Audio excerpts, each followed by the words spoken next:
تو سب سے بڑا فائدہ یہ کہ اللہ تبارک و تعالیٰ نے اس امت کو تمام امتوں سے افضل بنایا، اور جب تک یہ امت جنت میں نہ چلی جائے اس وقت تک کوئی بھی امت، کسی بھی امت کا کوئی بھی فرد جنت میں نہیں جائے گا۔ یہ کیا بڑا فائدہ ہے، اور کیا ہم نے گزارش کی رب تبارک و تعالیٰ سے کہ ہمیں امت محمد میں پیدا فرمانا، ایسا نہیں ہوا، پھر بھی رب تبارک و تعالیٰ نے ہمیں اس امت میں پیدا فرمایا کہ یہ انسان ماننا ہوگا اور نبی کا کلمہ پڑھنا لازمی ہوگا۔ نبی کا کلمہ پڑھے بغیر ہم مسلمان نہیں ہو سکتے، نبی کا یہ پہلا حق ہے۔ دوسرا آپ فرماتے ہیں کہ نبی کا دوسرا حق اس امت پر یہ ہے کہ نبی کی اتباع کرے۔ نبی نے جو کچھ تعلیمات دی، نبی نے جو کچھ کر کے دکھایا، ہم اس پر عمل کریں۔ مصطفیٰ جان رحمت صلی اللہ علیہ وسلم کی سنتوں کو کبھی ترک نہ کریں۔ صحابہ کرام کس طرح سے نبی کی سنت پر عمل پیرا ہوتے تھے، آپ اگر دیکھیں تو آپ کو اندازہ ہوگا کہ حضرت عبداللہ ابن عمر رضی اللہ تعالیٰ عنہ جلیل القدر صحابی ہیں، مدینہ شریف سے مکہ جا رہے ہیں حج کرنے کے لیے۔ راستے میں ایک درخت آیا تو آپ اس سے باہر ہو گئے، پھر واپس ہوئے سواری کو لے کر، اور واپس آنے کے بعد آپ اپنی سواری پر تھوڑا اکڑ کے بیٹھ گئے، اپنا سر اونچا کر لیا، اور اس کی جو ڈالی جھکی ہوئی تھی اس ڈالی میں اپنا امامہ پھنسا دیا، اور امامہ اس ڈالی میں ہی لگ گیا۔ اس کے بعد پھر آپ آگے بڑھ گئے، پھر واپس آئے اور سواری پر چڑھ کے، اور آپ نے اس ڈالی سے اپنا امامہ اتارا اور پھر اپنے سر پر امامہ باندھا، اس کے بعد آگے چلے گئے۔ کسی نے پوچھا کہ حضور آپ آگے گزر گئے، پھر واپس آ کے ہم دیکھ رہے ہیں کہ آپ کا امامہ یوں ہی نہیں گھسا، جان بوجھ کر آپ نے اپنا امامہ بچایا، یہ کیوں؟ حضرت عبداللہ ابن عمر فرمانے لگے کہ بات یہ ہے کہ میں ایک مرتبہ نبی صلی اللہ علیہ وسلم کے ساتھ ادھر سے گزرا تو ہم نے دیکھا کہ نبی صلی اللہ علیہ وسلم کا امامہ مبارک اس درخت سے لٹک گیا، تو نبی نے اس کو اتارا اور پھر اپنے امامہ کو اپنے سر مبارک پر رکھا اور پھر آگے تشریف لے گئے۔ تو میں نے سوچا کہ زندگی میں ہر سنت پر تو عمل کرتا رہا ہوں، یہ سنت بھی ادا ہو جانی چاہیے، یہ سنت بھی نہیں چھوڑنی چاہیے۔ یہ مصطفیٰ جان رحمت صلی اللہ علیہ وسلم کے ماننے والوں کا انداز ہوتا تھا نبی کی اتباع، کہ نبی کی پیروی ہمیں کس طرح سے کرنی چاہیے۔ نبی نے جو کچھ سمجھا، جو کچھ جانا، جو کچھ بیان کیا، ہمیں اس پر ہمیں ضرور عمل کرنا چاہیے۔ اور تیسری چیز فرمایا کہ نبی کی اطاعت کریں۔ اتباع اور اطاعت تقریباً ایک ہی ہے، لیکن تھوڑا سا فرق ہوتا ہے۔ اطاعت کا معنی ہوتا ہے جب کوئی حکم نبی دیں تو انہیں تسلیم کر لیا جائے اور فوراً اس پر عمل کیا جائے۔ اتباع مطلب ہے نبی نے جو کچھ کہا، جو کچھ فرمایا، جو کچھ کیا، اس پر عمل کیا جائے۔ نبی صلی اللہ علیہ وسلم کے صحابہ کرام نے نبی صلی اللہ علیہ وسلم کے احکام پر اس طرح سے سر جھکائے کہ ایک صحابی ہیں، نبی صلی اللہ علیہ وسلم کی بارگاہ میں تشریف فرما ہیں، آپ نے اپنے ہاتھ میں سونے کی انگوٹھی پہنی ہوئی، تو نبی صلی اللہ علیہ وسلم نے فرمایا کہ کیا تم میں سے کوئی یہ جانتا ہے کہ اسے جہنم کی آگ میں ڈالا جائے، جہنم کی آگ سے بچایا جائے؟ اگر نہیں تو پھر یہ سونے کی انگوٹھی کیوں؟ نبی صلی اللہ علیہ وسلم کا یہ فرمان جیسے ہی سنا تو اس صحابی نے اپنے ہاتھ سے انگوٹھی نکالی اور پھینک دی۔ جب نبی صلی اللہ علیہ وسلم کی محفل شریف کا اختتام ہوا، تکمیل ہوئی، تو صحابہ نے کہا کہ اسے اٹھا دو اور بیچ دینا، کسی دوسری چیز میں استعمال کر لینا۔ تو اس صحابی نے کہا کہ ہرگز، جس چیز سے نبی ناراض ہو گئے میں اسے ہاتھ نہیں لگا سکتا۔ کہا نبی نے انگوٹھی پہننے کے لیے منع کیا ہے، سونے سے فائدہ اٹھانے کے لیے منع نہیں فرمایا۔ سونے سے ہم فائدہ حاصل کر سکتے ہیں، اس کو بیچ سکتے ہیں، اس کو اپنی دوسری ضروریات میں استعمال کر سکتے ہیں۔ تو اس صحابی نے کہا کہ ہرگز نہیں، جو چیز نبی کی ناپسندیدگی کا باعث بنے میں اسے کسی چیز میں نہیں استعمال کروں۔ اور اس انگوٹھی کو یوں ہی پھینکا ہوا چھوڑ دیا۔ میں پوچھنا چاہتا ہوں کہ کیا آپ اپنی زندگی میں ان چیزوں کا خیال کرتے ہیں؟ ہم اپنی زندگی میں کیا ان سب چیزوں کے بارے میں کبھی سوچتے ہیں؟ آپ دیکھیں بہت سارے لوگ، بہت سارے احباب 2 3 4 انگوٹھیاں بیٹھے ہوئے ہوتے ہیں، اور اگر انہیں کہیں تو وہ کہیں گے کہ یہ دیوا شریف کیسے تو وہاں کی انگوٹھی ہے، یہ اجمیر شریف سے لیا تھا، یہ بریلی شریف سے لیا تھا، یہ بغداد شریف کی انگوٹھی ہے۔ یہ ساری چیزیں اپنی جگہ ہیں، نسبتیں مسلم ہیں، نسبت سے فائدہ ہوتا ہے، لیکن ساری نسبتوں سے پہلے مصطفیٰ جان صلی اللہ علیہ وسلم کا فرمان ہے۔ اگر غریب نواز بھی ہوتے اور آپ اگر ان کے سامنے بھی غریب نواز کے در سے قریب کر 5 انگلیوں میں انگوٹھیاں پہنتے تو غریب نواز بھی آپ سے ناراض ہو جاتے. اگر آپ وارث پاک کی بارگاہ میں جاتے ہیں اور وارث پاک آج باحیات ہوتے ہیں اور وہ آپ کو اپنے ہاتھوں میں 5 انگلیوں میں انگوٹھیاں پہنے ہوئے دیکھتے ہیں تو وہ بھی ناراض ہوتے ہیں. اس لیے کہ بزرگان دین نے پوری زندگی سنت مصطفیٰ صلی اللہ علیہ وسلم کی پیروی کی ہی تعلیمات دی ہیں. اگر کوئی عرب سے چل کر آیا, کوئی بغداد سے چل کر آیا تو اپنے گھر کی تعلیمات پیش کرنے کے لیے نہیں, مصطفیٰ جان رحمت صلی اللہ علیہ وسلم کی تعلیمات دینے کے لیے. تو ہمارے لیے سب سے پہلی چیز یہ ہے کہ نبی صلی اللہ علیہ وسلم نے کیا فرمایا. نبی صلی اللہ علیہ وسلم کی سنتوں کے خلاف کسی کی بھی تعلیمات ہو ہم اسے تسلیم نہیں کریں گے. ہرگز نہیں, ہرگز نہیں. آج بہت سارے پیارے احترام بھی آتے ہیں جن کے ہاتھوں میں کئی انگوٹھیاں ہوتی ہیں, جن کے بعد کمر تک لٹکے ہوئے ہوتے ہیں, نماز نہیں پڑھتے. جماعت سے مان لیجیے وہ مسافر ہے تو مسافر کے لیے جماعت کی چھوٹ ہے, اس چیز کو تسلیم کرتے ہیں.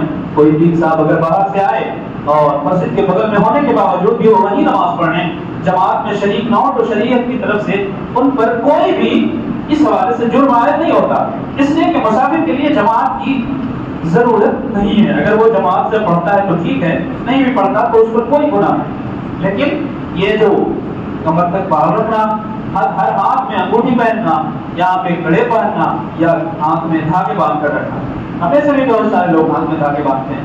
ان تمام چیزوں کی قطعی نہیں ہے جاتا. مصطفیٰ صلی اللہ علیہ وسلم کی تعلیمات کے خلاف جو کوئی بھی چلے تو چاہے وہ ہمارا پیر ہی کیوں نہ ہو, انہیں ہم کہہ دیں گے کہ آپ سب کچھ ہو سکتے ہیں لیکن ہمارے پیر نہیں ہو سکتے. آپ ایک پکے مومن نہیں ہو سکتے جو سنت مصطفیٰ کے خلاف چلتا ہو, وہ ہمارا پیر کیسے ہو سکتا ہے؟ ان کے لیے تو بنیادی شرط ہی یہی ہے کہ مصطفیٰ جان رحمت کی شریعت کا مکمل طور پر پابند ہو. جو شریعت کا پابند ہی نہیں, جو نماز ہی نہیں پڑھتا. بہت سارے لوگ کہتے ہیں کہ ہم کعبہ میں نماز پڑھتے ہیں, بہت سارے لوگ کہتے ہیں کہ تم نہیں دیکھتے. ہم کہتے ہیں جو ایسے لوگ ہیں نا, جو ان کا کھانا پینا بھی ہم دیکھتے ہیں, سونا جگنا بھی دیکھتے ہیں, سب کچھ دیکھتے ہیں, صرف ان کی نماز سے نہیں دیکھ پاتے. تو ایسے لوگ کہتے ہیں کہ ہم آپ کو نماز نہیں دیکھ پاتے, ہم آپ کو بھی یہی نہیں دیکھنا چاہتے, نہیں دیکھنا چاہتے. جس طرح آپ کی نماز نہیں دیکھ پاتے اسی طرح ہم آپ کو بھی دیکھنا نہیں چاہتے. دوبارہ کبھی ہمارے سامنے ہوتا ہے. ایسے پیروں سے نجات دلانے کی ضرورت ہے اس وقت کو. بہرحال بات کہیں اور چلی جائے.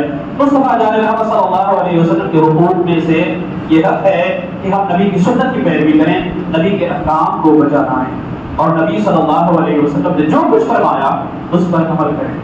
اس کے بعد ایک بہت ہی خاص چیز ہے, وہ ہے مصطفیٰ جان رحمت صلی اللہ علیہ وسلم کی محبت نبی سے. اگر نبی سے محبت نہیں ہے تو کوئی بندہ مومن نہیں ہو سکتا. اور یہ میں نہیں کہتا, اللہ کے رسول صلی اللہ علیہ وسلم نے فرمایا لا یؤمن احدکم حتی اکون احب الیہ من والدہ وولدہ والناس اجمعین. کہ لوگوں تم میں سے کوئی بھی اس وقت تک مومن کامل نہیں ہو سکتا جب تک میں اس کے نزدیک اس کے والدین سے زیادہ, بچوں سے زیادہ اور ہر چیز سے زیادہ محبوب نہ ہو جاؤں. کیا مطلب؟ سب سے زیادہ اگر کسی سے محبت ہونی چاہیے تو وہ نبی سے ہونی چاہیے. سب سے زیادہ اگر کسی سے الفت ہو, لگاؤ ہو تو نبی سے ہو, اور نہ صرف نبی سے بلکہ نبی سے تعلق رکھنے والی ہر چیز سے محبت ہونی چاہیے. بہت سارے لوگ مجھ سے اعلیٰ حضرت واپس آئے, اللہ تبارک و تعالیٰ انہیں اعلیٰ حضرت کی تعلیمات پر عمل کرنے کی توفیق عطا فرمائے. سرکار اعلیٰ حضرت رضی اللہ تعالیٰ عنہ ایک دعوت میں شریک ہوئے. دسترخوان پر یہ ککڑی رکھی ہوئی, سب لوگ کھاتے ہیں سلاد کے طور پر. آپ نے ایک ککڑی کھائی تو اس کے بعد دسترخوان والوں سے کہا کہ اگر آپ کو تکلیف نہ ہو تو میں یہ چاہتا ہوں کہ دسترخوان پر جتنی ککڑی ہے ساڑی کی ساڑی میں کھاتا ہوں. لوگوں کو تعجب ہوا, کہا ایسا تو کرتے نہیں تھے, لیکن انہوں نے دسترخوان والوں نے کہا حضور جیسی آپ کی مرضی, ہمیں کوئی تکلیف نہیں. گھر والوں نے بھی کہا کوئی دقت نہیں, آپ ساری ککڑی کھا گئے. بعد میں کسی نے پوچھا کہ حضور ایسا تو کبھی نہیں ہوتا تھا, آپ نے ایسا کیوں کیا؟ حضرت اعلیٰ حضرت سرکار فرماتے ہیں کہ بات یہ ہے کہ جب میں نے ککڑی کھائی تو وہ تھوڑی تلخ مجھے محسوس ہوئی, جیسا کہ کبھی کبھی ہوتا ہے. تو مجھے یہ لگا کہ اگر سب لوگ کھائیں گے تو ہو سکتا ہے کوئی منہ میں ڈال کے کھا کے اگل دے, کوئی یہ کہے کہ ککڑی کڑوی ہے, کوئی کہے تلخ ہے, کوئی کچھ کہے, تبصرہ کریں گے لوگ اور اسے ناپسندیدگی کا اظہار کریں گے. جبکہ نبی صلی اللہ علیہ وسلم کی سنت ہے ککڑی کھانا. ہمیں یہ پسند نہیں کہ جو چیز نبی سے متعلق ہے, جس چیز کو نبی نے پسند فرمایا اس کے اوپر لوگ غلط طرح کے تبصرے. اس لیے میں نے ساری کی ساری خود ہی کھائی. تاکہ کوئی اس پر تبصرہ کرنے کا موقع ہی نہ پا سکے۔ یہ ہوتا تھا بزرگوں کی تعلیمات ہوتی تھی، یہ ہوتا تھا بزرگوں کا شیوا، یہ ہوتا تھا بزرگوں کا طریقہ کہ جس چیز کو نبی نے پسند فرمایا پھر اس کے بعد چاہے ہماری طبیعت جو بھی کہے پسند تو اسی کو کرنا ہے۔ حضرت عمر فاروق رضی اللہ تعالیٰ عنہ کا واقعہ آپ نے سنا ہوگا کہ ایک یہودی اور ایک مسلمان کا جھگڑا ہوا تو وہ دونوں گئے نبی کی بارگاہ میں فیصلہ کرانے کے لیے۔ اتفاق دیکھیں کہ وہ مسلمان ناحق تھا، وہ مسلمان ظلم کر رہا تھا اس یہودی پر، لیکن اس کے ذہن میں یہ بات آیا کہ ہم نبی کا کلمہ پڑھتے ہیں تو فیصلہ تو ہمارے ہی حق میں آئے گا۔ جیسے آج کل بہت سارے مسلمانوں کو غلط فہمی ہو گئی کہ کچھ بھی کرو چاہے مسلمان ہے تو جنت میں جائیں گے، ایسا نہیں ہوتا ہے۔ آپ نبی کی تعلیمات پر عمل نہ کریں، آپ اسلام کو اپنے پیٹھ پیچھے ڈھکیلیں، کیا صرف مسلمان گھرانے میں پیدا ہو جانے سے آپ مسلمان ہو جاتے ہیں؟ ہرگز نہیں۔ جب تک آپ شریعت مطہرہ کے پاسداری نہیں کرتے آپ پکے مومن نہیں ہو سکتے۔ اس مسلمان کو بھی کہنے کو وہ مسلمان تھا لیکن در حقیقت وہ منافق تھا، تو اس نے یہ گمان تھا کہ میں تو دکھاوے کے لیے نبی کا کلمہ پڑھتا ہوں تو فیصلہ تو میرے ہی حق میں آئے گا، لیکن وہ نبی کی بارگاہ ہے، وہ کوئی بھی آئے اس کے ساتھ ناانصافی نہیں ہوتی۔ نبی نے فیصلہ فرما دیا یہودی کے حق میں، تو اس منافق نے کہا کہ ایسا ہے کہ ہم یہ فیصلہ نہیں مانیں۔ کہا کیسی بات کرتے ہو، تمہارے نبی نے فیصلہ فرمایا اور تم فیصلہ نہیں تسلیم کرتے؟ کہا ایسا ہے کہ عمر کے پاس چلو، میں عمر سے فیصلہ کرواؤں گا۔ اس کو یہ لگتا تھا کہ عمر تو غیر مسلموں کے خلاف بہت سخت ہیں، وہ یقیناً میرے حق میں فیصلہ کریں گے۔ حضرت عمر کی بارگاہ میں جب گئے یہ دونوں، حضرت عمر سے اس نے کہا کہ حضور ہمارا یہ مسئلہ ہے، آپ فیصلہ کر دیں۔ تو اس یہودی نے کہا کہ حضرت آپ فیصلہ کر دیجیے گا لیکن ایک بات پہلے میری سن لیجیے۔ کہا کیا؟ کہا مسئلہ یہ ہے کہ آپ سے پہلے یہ مقدمہ آپ کے نبی کی بارگاہ میں گیا تھا اور آپ کے نبی نے فیصلہ میرے حق میں فرمایا تھا۔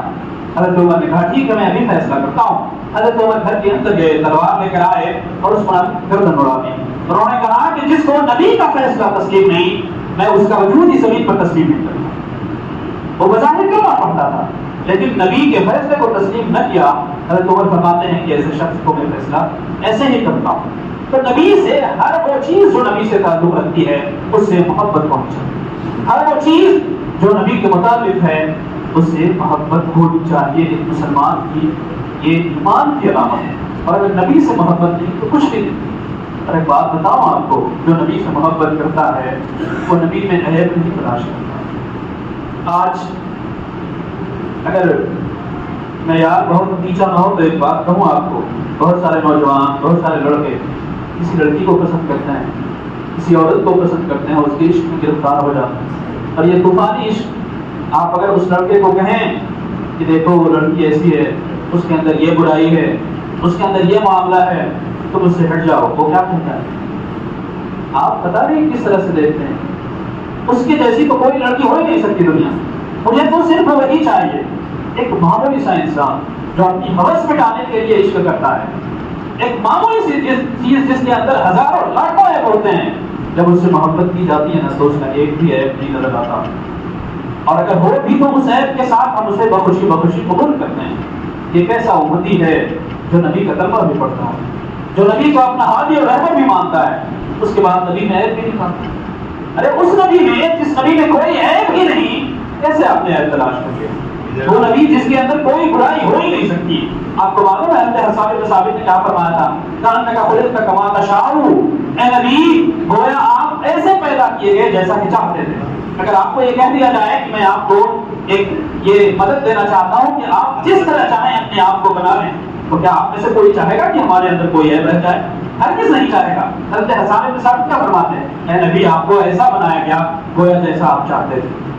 کیسے اس نبی میں عیب تلاش کر لیتے ہیں لوگ، کیسے اس نبی پر الٹی سیدھی باتیں کر لیتے ہیں لوگ۔ نبی کے حقوق میں سے یہ بات ہے کہ نبی کی محبت اپنے دلوں میں بسائی جائے، اور جب نبی سے محبت ہوگی تو کوئی بھی نبی کے خلاف ایک جملہ بھی سننے کے لیے تیار نہیں ہوگا۔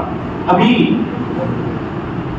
ہم تاریخ اسلام پڑھتے ہیں تو ایک بہت بڑے مجاہد اعظم کا نام آتا ہے۔ تاریخ عالم میں آج تک اس مجاہد کی دوسری نظیر نہیں مل سکی، اور وہ مجاہد کون تھا؟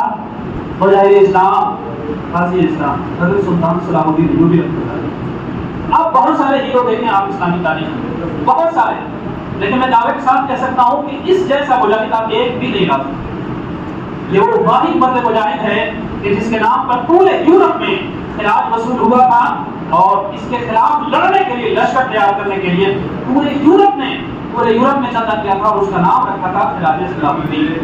ہے کوئی دنیا میں ایسا مجاہد جس کے نام پر دشمن بھی چندہ کرتے ہوں؟ نہیں ہے۔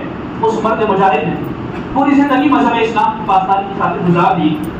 اس زمانے میں عیسائیوں میں ایک بادشاہ تھا، ایک سردار نائب تھا جو ریجینالڈ اس کا نام تھا۔ جب مسلمانوں اور عیسائیوں کے درمیان امن کا معاہدہ ہوا تو سلطان صلاح الدین ایوبی تھوڑا اطمینان ہوئے، لیکن اسی درمیان ایک قافلہ حج کے لیے جا رہا تھا اور عیسائیوں کے علاقے سے گزرا، بیت المقدس کے علاقے سے، تو اس ریجینالڈ نامی اس سردار نے اس قافلے پر حملہ کیا اور حملہ کیا تو اس قافلے کے لوگوں نے کہا کہ دیکھو مسلمانوں اور عیسائیوں کے درمیان امن کا معاہدہ بھی ہوا اور ہم حج کرنے جا رہے ہیں، روز رسول پر حاضری کے لیے جا رہے ہیں، تو ہمارے ساتھ ایسا سلوک نہیں کر سکتے۔ تو اس نے جرم کہا کہ بلاؤ اپنے نبی کو مدد کے لیے۔ اس وقت اس نے کہا اور اس نے سارا قافلہ لوٹ لیا اور قافلہ والوں میں سے اکثر لوگوں کو قتل کر دیا۔ کچھ بچے کچے جو تھے تو سلطان صلاح الدین ایوبی کی بارگاہ میں حاضر ہوئے اور انہوں نے ساری بات سنائی۔ جب سلطان صلاح الدین ایوبی نے یہ بات سنی کہ اس نے کہا کہ بلاؤ اپنے نبی کو، تو صلاح الدین ایوبی نے قسم کھائی کہ اللہ جب تک میں اس کافر کو قتل نہیں کرتا اس وقت تک میں سکون سے سو نہیں سکوں گا۔ اور تاریخ شاہد ہے کہ تقریباً 2 یا پونے 2 سال تک سلطان صلاح الدین ایوبی نے بستر پہ اپنا جسم لے رکھا۔ نیند جب بہت زیادہ ستاتی تو اپنے خیمے کے کھمبے سے ٹیک لگا کر کھڑے ہو کر سو جاتا تھا، لیکن جب تک اس کافر کو قتل نہیں۔ ایک وقت آیا کہ 2 سال یا پونے 2 سال کے بعد جب جنگ ہوئی تو ایک طرف سے یورپ کے کئی شہزادے کئی بادشاہ گرفتار کر کے لائے گئے۔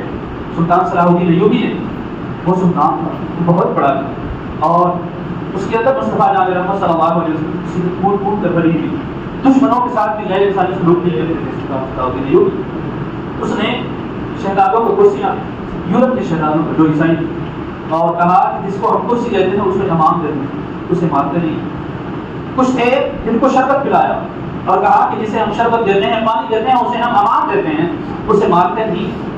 لیکن جب ریجینالڈ سامنے آیا تو صلاح الدین ایوبی کا جلال اپنے آسمان پر پہنچ گیا، اسے زمین پر گرا کر اس کے سینے پر لات رکھ دی اور اس کے بعد تلوار نکالی اور کہنے لگا کہ سن، نبیت تو یہ چاہتی ہے کہ میں تمہیں ایک ٹکڑے ٹکڑے کر کے تمہیں بانٹ دوں، لیکن یہ نبی کی، یہ ہمارے نبی کا احسان مانو کہ نبی نے ہمیں اس طرح کسی کو مارنے کا حکم نہیں دیا، اس لیے میں تمہیں ایک بار میں مارتا ہوں اور اس کی گردن تک سے دلا۔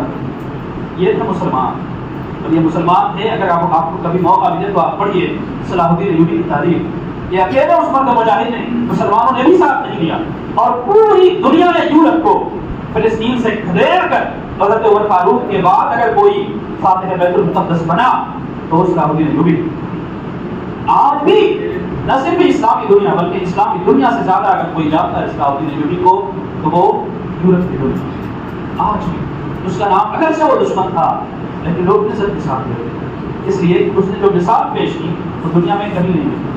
تو میں یہ کہہ رہا تھا کہ محبت ہونی چاہیے نبی کی چیز سے۔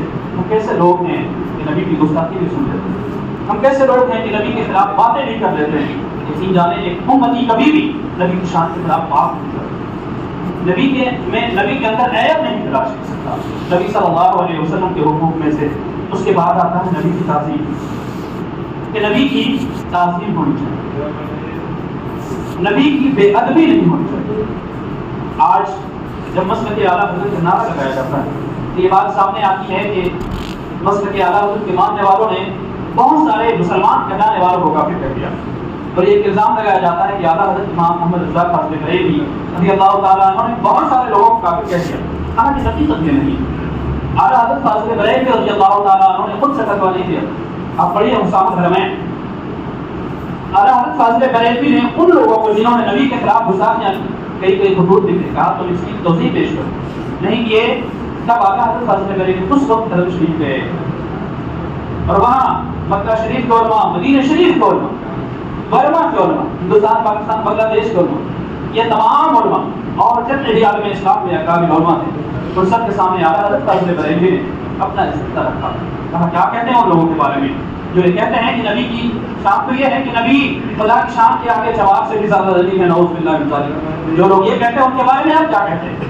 کہا ان کے بارے میں کیا فتویٰ ہے جو یہ کہتے ہیں کہ نبی کو پیٹھ پیچھے کی خبر نہیں معلوم، جو یہ کہتے ہیں کہ خدا بھی جھوٹ بول سکتا ہے، ایسے لوگوں کے بارے میں کیا فتویٰ ہے؟ جب اعلیٰ تمام لوگوں کی عقیدے کھول کر رکھے تو لوگوں نے بالاتفاق فیصلہ دیا اور فتویٰ دیا یہ کفر، اور جن لوگوں نے یہ کفر کیا وہ کافر ہیں، اور اسی پر بس نہیں کیا بلکہ فرماتے ہیں ہم شک کبھی کفر نہیں بادا نہیں فقط کفر، کہ انہوں نے تو کفر کیا نہیں لیکن جو ان کے کافر ہونے میں اور مستحق عذاب ہونے میں شک کرتا ہے وہ بھی کافر ہے۔ اور ایک بات سن لیجیے، یہ اعلیٰ حضرت کا فتویٰ نہیں ہے، یہ علماء حرمین کا فتویٰ ہے، یہ حرم شریف کے علماء کا فتویٰ ہے۔ اس وقت جو حرم شریف کے علماء تھے، جو مکہ شریف میں تھے، جو مدینہ شریف میں تھے، ان کا فتویٰ ہے تعظیم نبی سے کبھی بھی کوئی سمجھوتا نہیں کیا جا سکتا۔ نبی کی شان میں کوئی اگر بے ادبی کرے، گستاخی کرے، ایک بات سن لیں، مسلمان اگر مسلمان ہے تو سب کچھ برداشت کر سکتا، لیکن نبی کی توہین ہر چیز نہیں برداشت۔ مصطفیٰ جان محمد صلی اللہ علیہ وسلم کے اصحاب نے اس کی کئی ساری مثالیں پیش فرمائیں، وقت ملا تو انشاءاللہ اس کے بارے میں بھی کبھی بات ہو۔ اس کے بعد مصطفیٰ جان محمد صلی اللہ علیہ وسلم کا ایک خط ہے، وہ ہے مدح خوانی۔ نبی صلی اللہ علیہ وسلم کی تعریف آسان لفظوں میں کہوں تو نبی صلی اللہ علیہ وسلم کی نعت خوانی، اور بہت سارے لوگ پریشان ہو جاتے ہیں جب نعت خوانی ہونے لگے، لوگ پریشان ہو جاتے ہیں۔ پھر تقریر کیجیے، کچھ بات بتائیے، نعت خوانی اپنے آپ میں خود ایک عبادت ہے، نعت خوانی اپنے آپ میں خود نبی صلی اللہ علیہ وسلم کے حقوق میں سے ایک حق ہے۔ ہمیں نعت شریف سننی چاہیے، نعت شریف پڑھنی بھی چاہیے۔ یہ ضروری نہیں کہ جس کی آواز بہت اچھی ہے وہی نعت پڑھے، ایسا تو نہیں۔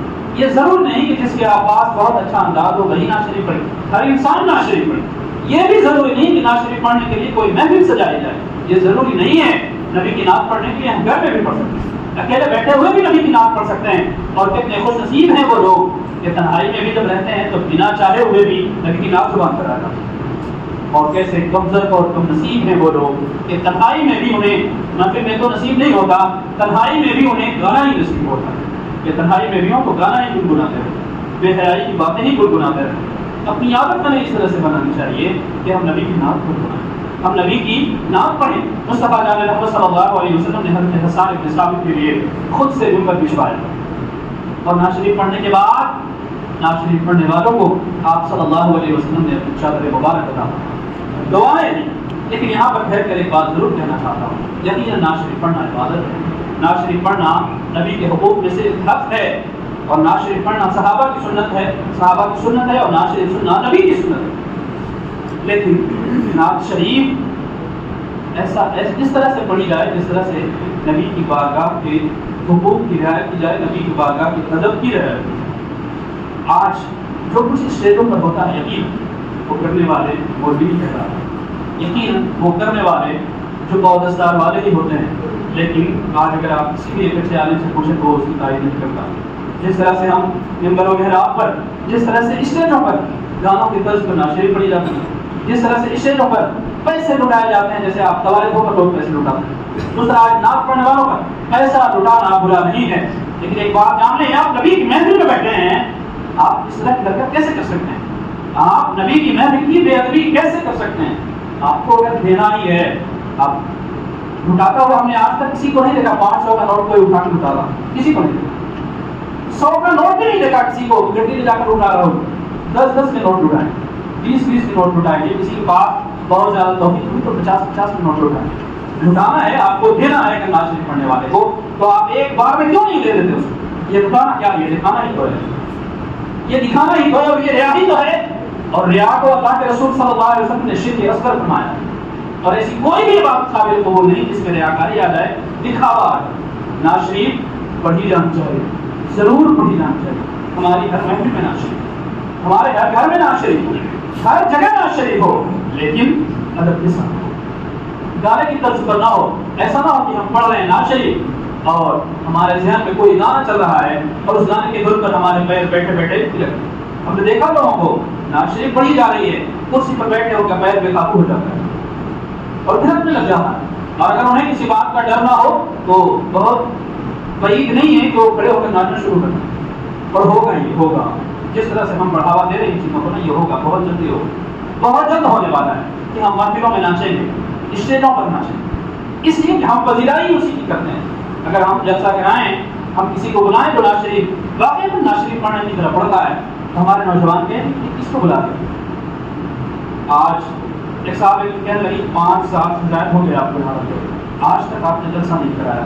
میں نے کہا کہ میں جلسہ کرا تو سکتا ہوں، لیکن مجھے ڈر لگتا ہے لوگوں سے، اگر میں جلسے کا نام لوں تو ہمارے پاس 10 نوجوان آئیں گے، وہ کہیں گے حضرت بلا کے بلائیے، ہم 2 لوگ مل کے اس کو جو پیسہ دینا ہوگا ہم دے دیں۔ آج تک کوئی انسان نہیں کہہ سکتا مسجد جو پنکھا نہیں ہے آپ کہیے میں لگوا دیتا ہوں، یہ نہیں کہے گا کوئی، لیکن آپ جلسہ کرانے کا نام لے لے، اللہ میں کہتا ہوں کئی نوجوان ایسے آ جائیں گے، آپ فلاں مخالف کو بلائیے نا، میں دوں گا جو اس کا خرچہ ہو، 10,000 20,000 50,000 جو بھی لگے گا ہم لوگ دے دیں گے۔ یہ نہیں ہو سکتا کہ محلے میں ایک غریب بچی کی شادی نہیں ہو رہی پیسے کی وجہ سے آپ اعلان کرتے ہیں ہم لوگ اتنا سب کچھ دے دیں اور بھی کوئی انسان کچھ انتظام کرتے ہو، یہ سب چیزیں ہم نہیں کر سکتے۔ میں یہ نہیں کہتا کہ ناز شریف پڑھنے والے پر لٹانا برا ہے، لیکن یقیناً یہ برا ہے کہ کوئی انسان جو آتا ہے رات بھر کا 30,000 40,000 طے کر کے اور پھر ہم بڑی خوشی کے ساتھ اسے وہ 30,000 40,000 بھی دیتے ہیں اور پھر ہم اس پر ہزاروں لٹا بھی دیتے ہیں اور پھر وہ ہزاروں نخرے اور اس کے بعد پھر اس چیز کو جو کچھ بنا کے رکھ دیتے ہیں ہم سوچ بھی نہیں سکتے۔ ایک عزت دار عالم تو چھوڑ دیں، ایک عزت دار عام انسان بھی ایسی محفل میں بیٹھنا پسند نہیں کرتا۔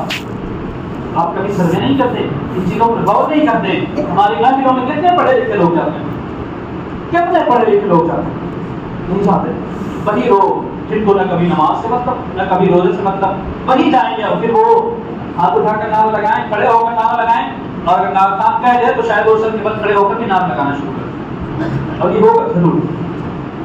اور اگر نہیں ہونا چاہیے تو اس کے لیے آپ کو سوچنا ہو، ہمیں ہمارے یہاں جلسے بھی ضروری ہیں، جلسے ہونے چاہیے، لیکن جلسے ایسے ہوں جس کی وجہ سے پیغام جائے کہ ہاں مذہب اسلام امن و شانتی ادب و تہذیب کا مسئلہ ہے۔ ایسا نہیں کہ ہم جب اپنے جلسے سجائیں تو دیکھنے والے یہ کہیں کہ جس طرح ہم ہولیوں میں ہولڑ بازی کرتے ہیں ویسے یہ بھی کرتے ہیں، جس طرح سے ہم اپنے آرکیسٹرا میں کرتے ہیں ویسے یہ بھی کرتے ہیں، پر کیا رہ جائے گا؟ ہم تہذیب کا پیغام دینا ہوگا۔ مصطفیٰ جان محمد صلی اللہ علیہ وسلم کی نعت خوانی اس امت پر ضروری ہے اور نبی کا حق ہے۔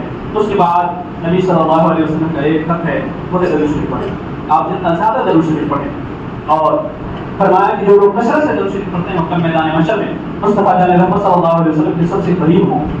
اور کثرت سے درود شریف پڑھنے کا مطلب یہ ہے کہ کم سے کم آپ روزانہ 300 مرتبہ، اس کے سوا بھی لوگوں نے لکھا ہے، لیکن کم سے کم اگر آپ روزانہ 300 مرتبہ درود شریف پڑھتے ہیں تو آپ کا نام کثرت کے ساتھ درود شریف پڑھنے والوں میں لکھا جائے گا۔ درود شریف صرف یہی نہیں ہے کہ آپ جو نماز میں پڑھتے ہیں یا لمبے لمبے درود شریف، وہ بھی ضروری نہیں ہے، آپ صلی اللہ تعالیٰ علیہ وآلہ وسلم یہ بھی ایک مکمل درود شریف، آپ یہ بھی پڑھ سکتے ہیں 300 مرتبہ، اللہ تبارک و تعالیٰ آپ کو درود پڑھنے کا ثواب عطا فرمائے گا۔ یہ الگ بات ہے کہ ہر درود شریف کا اپنی فضیلت ہے اور اس کا اپنا ثواب ہے۔ 8واں جو نبی صلی اللہ علیہ وسلم کا کس مطلب ہے وہ ہے روزہ رسول کی زیارت۔ مصطفیٰ جان رحمت صلی اللہ علیہ وسلم کی قبر مبارک پہ حاضری دینا، یہ خوش نصیب ہے وہ لوگ، یقیناً خوش نصیب ہیں جو روزہ رسول پر حاضری دیتے ہیں۔ اور بڑے بڑے لوگ جن کو دولت سے کوئی کبھی بھی واسطہ نہیں رہا، ایسے لوگ بھی ایسے موقع پر دولت کی تمنا کرتے ہیں، کاش میرے پاس بھی دولت ہوگی تو ہم بھی روزہ رسول کی زیارت کو جاتے ہیں۔ اور باقی جو مسلمان ہیں اس کے دل میں یہ تمنا تو ضرور پیدا ہوتی ہے، اور اگر باقی آپ کے دل میں یہ تمنا ہے تو علماء فرماتے ہیں اگر وہ شخص کہے بغیر مر جائے تو اسے روزہ رسول پر حاضری کا ثواب ملے۔ اللہ کے رسول صلی اللہ علیہ وسلم فرماتے ہیں من زار قبری وجبت له شفاعتی، کہ جو میری قبر کی زیارت کرے گا اس کے لیے میری شفاعت واجب ہو جائے۔ تو ہمیں روزہ رسول پر حاضری کی کوشش ضرور کرنی چاہیے۔ آج بہت سارے لوگ پر حج فرض سے حج نہیں کر رہے، تاخیر کر رہے۔ علماء فرماتے ہیں جو انسان حج میں تاخیر کرتا ہے فرض ہونے کے بعد، اس بات کی کوئی ضمانت نہیں ہے کہ اس کا خاتمہ ایمان پر ہو۔ میں یہ نہیں کہہ رہا ہوں کہ جو حج فرض ہونے کے بعد حج نہیں کرتا اس کے لیے، یہ اس کے لیے ہے جو حج فرض ہونے کے بعد حج میں تاخیر کرتا ہے۔ بہت سارے لوگ یہ سوچتے ہیں کہ پیسہ ہو گیا ٹھیک ہے، بیٹی کی شادی کر لیتے ہیں، ابھی گھر بنا لیتے ہیں، یہ کر لیتے ہیں، وہ کر لیتے ہیں، سب کر لیں گے تب حج کرنے جائیں گے، ایسا نہیں ہے۔ اچھا بہت سارے لوگ یہ سوچتے ہیں کہ ابھی اتنے سال نوکری کرنا اس کے بعد حج کرنے جائیں گے، مطلب یہ ہے کہ ابھی نوکری کرنے کے دوران ہم بہت سارا جھوٹ بولیں گے، رشوت دیں گے، ادھر ادھر کریں گے، ٹھیک پاس کریں گے، حج کرنے کے بعد یہ سب نہیں بنے گا، ایسا نہیں میرے دوست۔ جس طرح آپ کے پیدا ہونے کے بعد بالغ ہونے کے بعد شریعت اسلامیہ پوری طرح سے آپ پر لاگو ہو گئی، حج ہونے کے بعد کچھ الگ سے کچھ نہیں تھا۔ اور ایک بات بتاؤں آپ کو، لوگ یہ کہتے ہیں کہ ہم حج کر لیں تو ابھی حج کی حفاظت نہیں کر سکتے، لیکن ایک جملہ آپ بہت سوچ سمجھ کر میں کہہ رہا ہوں کہ اگر حج واقعتاً آپ نے کر لیا اور حج قبول ہو گیا تو آپ کو حج بچانے کی ضرورت نہیں ہے، حج آپ کو خود بچاتا ہے، اس لیے کہ حج کی قبولیت کی نشانی ہے کہ بندہ پہلے سے سدھر جائے۔ بہت ساری نشانیاں ہیں، لیکن ایک نشانی یہ ہے کہ حج کرنے کے بعد بندہ اگر آپ سے سدھر گیا اور اس کے اندر اصلاح ہو گئی تو آپ سمجھ لیں حج قبول ہو۔ بہت سارے لوگ عمرہ کر کے یہ سمجھ رہے ہیں کہ ہم نے حج کر لیا، ہمارے اوپر سے ختم ہو گیا، ایسا نہیں ہے۔ حج فرض ہوا تو حج ہی کرنا ہوگا، اور حج کے ایک اہم رکن میں سے حج کی مقبولیت کے لیے ضروری ہے کہ ہم روضہ رسول صلی اللہ علیہ وسلم کی زیارت کریں۔ اس کے تو حج کی خدا نے کرا دیے، رسول حاضری اس بات کرتی ہے۔ اللہ تبارک و تعالیٰ کی بارگاہ میں ہم تمام لوگوں کو پروردگار عالم اپنے حبیب صلی اللہ علیہ وسلم کا وفادار بن کر زندگی گزارنے کی توفیق عطا فرمائے۔ حضرات، ایک دو چند ضروری باتیں آپ کو رہتا فرمائیں کہ ربیع الاول شریف کا چاند نظر آنے والا ہے، انشاءاللہ چاند نظر آئے گا، چونکہ دو چاند رات سے ہی یہ اس طرح سے ہر سال میلاد النبی صلی اللہ علیہ وسلم کا 12 روزہ پروگرام ہوتا ہے، وہ ہوگا۔ اور ایک ضروری بات یہ کہ ربیع الاول شریف کے اہتمام میں ہمیں بہت سارا انتظام کرنا چاہیے۔ اپنے گھروں میں جھنڈے ضرور لگائیں چاند رات سے ہی، اور اپنے گھروں میں اس بات کا اہتمام کریں کہ زیادہ سے زیادہ قرآن شریف کی تلاوت ہو، درود شریف پڑھیں، غریبوں سے ملنا جلنا، یتیموں اور کمزور لوگوں کی دیکھ بھال کرنا، ان تمام چیزوں کا اہتمام کریں۔ اور ایک اور چیز آپ کریں، اگر آپ کو توفیق ہو، اگر آپ جلدی میں کپڑا سلوانے والے ہوں تو ربیع الاول شریف میں ہی سلوائیں، یا اگر آپ کے پاس وسعت ہے تو آپ ربیع الاول شریف میں ضرور کپڑے سلوائیں۔ اپنے لیے، اپنے بچوں کے لیے خوشی کا جو بھی اہتمام ہو سکے کریں۔ میرے پاس جان لیجیے، نبی کی ولادت کی خوشی پر دائرۂ شریعت میں رکھ کر آپ جو بھی کام کرتے ہیں وہ ثواب ہوگا۔ یہ جو آپ یاد رکھیے کہ نبی کی ولادت کی خوشی میں شریعت کے دائرے میں رکھ کر آپ جو بھی کام کرتے ہیں وہ عبادت ہے، اس کے آگے اور کچھ نہیں۔ پروردگار عالم کی بارگاہ میں دعا ہے ہم تمام لوگوں کو صحیح مسلمان بننے کی توفیق عطا فرمائے۔ باخر دعوانا الحمد للہ۔